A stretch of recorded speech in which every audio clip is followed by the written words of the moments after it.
Attorney Jen. Hi, Attorney Jen. Hi! Jen, Magandang gabi po. Oo, Attorney Jen, ngayong araw na impeachment trial, did you expect anything and did you get what you expected? I did. Ano po yun? I believe the public or most of the public got what they expected, no? Especially doon sa pinakahuli.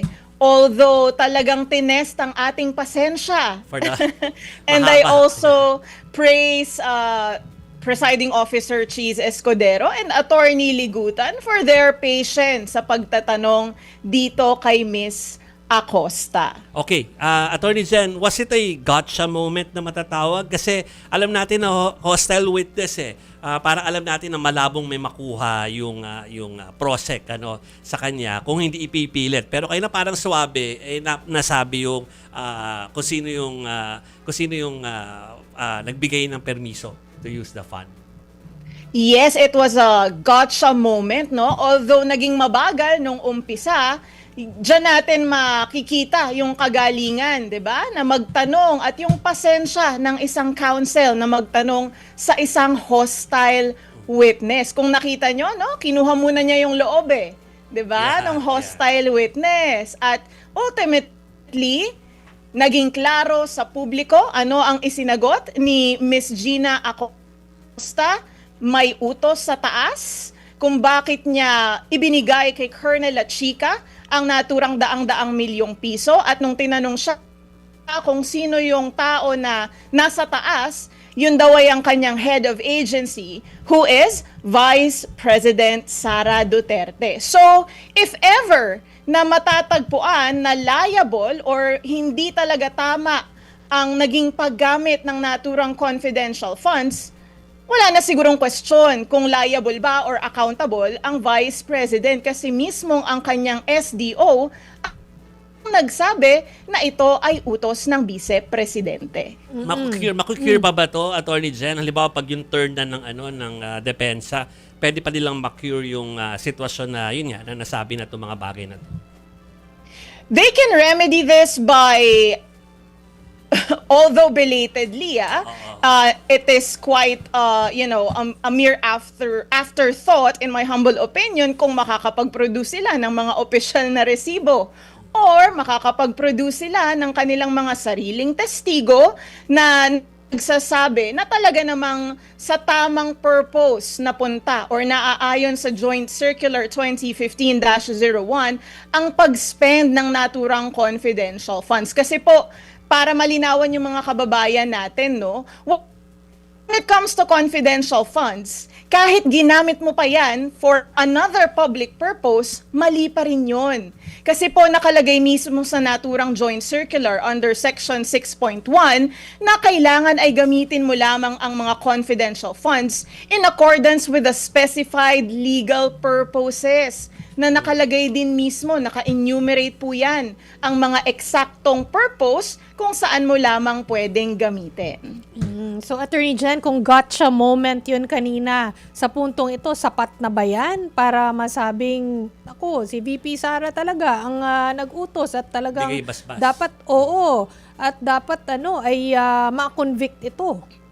Or hindi pa po sapat? Ano pa po ang kulang, if ever? Sapat na ito para masabi natin na talagang siya ang nag-utos. May explicit instruction on her part na ibigay kay Colonel Lachica. But on the issue on whether or not she must be convicted based on Article 1, as part of due process, hintayin natin ang ebidensya ng depensa at ang kanilang counter-arguments para malinawan din ang taong bayan before tayo makapagbigay ng ating initial conclusion kung siya ba ay liable talaga. Yeah, fair enough. Tsaka Attorney Jan, kanina nakita ko si Congressman na Benny Abante, no? Ang sabi niya sa isang press con ay hindi na nga kailangan cross-examine si Ramil Madriaga. Would you agree with him po? Para sa akin naman po, para maging fair din naman sa depensa, kailangan pa rin ma-cross-examine si Mr. Madriaga, right? Because his testimony is also quite crucial. And kung pagbabasihan natin yung di umanong isiniwalat niya sa one of the congressional hearings, kino-corroborate kasi nito yung mga prior testimony ng land bank official and nitong special disbursing officer na si Miss Acosta. So kailangan din siyang ma-cross-examine ng defense para matest ang kanyang kredibilidad. Part po yan ng due process na hindi pwedeng ma-deprive din naman ang depensa ng pagkakataong iyon. Tama. Ako magla-last question ako. For tonight lang naman, Attorney Jen.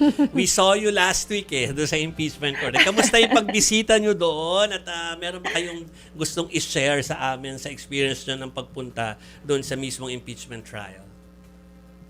Well, interesting ang pagpunta doon and maganda rin siguro no kung may pagkakataon nga sana maging open talaga to the public ang pagpapanood kasi makikita mo talaga doon sino ang mga senador na hindi nakikinig, sino ang mga senador na talagang nakikinig sa bawat testimonya at pinag-aaralan, nagte-take down ng notes, which is yun ang dapat ginagawa ng mga senator judges. Nakikinig ka sa bawat salita ng mga abogado at ng mga testigo. And doon na nga napanood natin yung naging batuhan ng argumento ni Attorney Ferrer and Attorney Capuna na sana po may plea to the public, wag na po nating pag-awayin ang mga abogado kasi po ginagawa lamang nila ang kanilang trabaho. That's true, that's true. Ay, nako. Paano? Iba nagtitake notes, yung iba absent. Ayun na nga. Paano yun? Sumasahod ba yung mga yan kahit absent? Dapat ay mag-explain bakit absent. Yung mga ordinaryo nating kababayan today, kahit bumabaha, sumusugod sa ulan para lamang makapagtrabaho para hindi masesante. Yeah. 'Di ba? Dapat yung mga senator din dinedemand na pumasok. Correct. Wala naman daw kasi sa rules, 'di ba, na dapat may ganitong number of absences ka lang. Hindi, paano ka makaka-judge ng maigi kung hindi mo naman subaybayan ang buo? Exactly. Yeah. Anyway. Attorney At Jen, we'll see saka you next. mahiya sila. Malalaki ang sweldo nila. Correct. Attorney Jen, we'll see you next week. Thank you. Thank you, Attorney Jen. Welcome!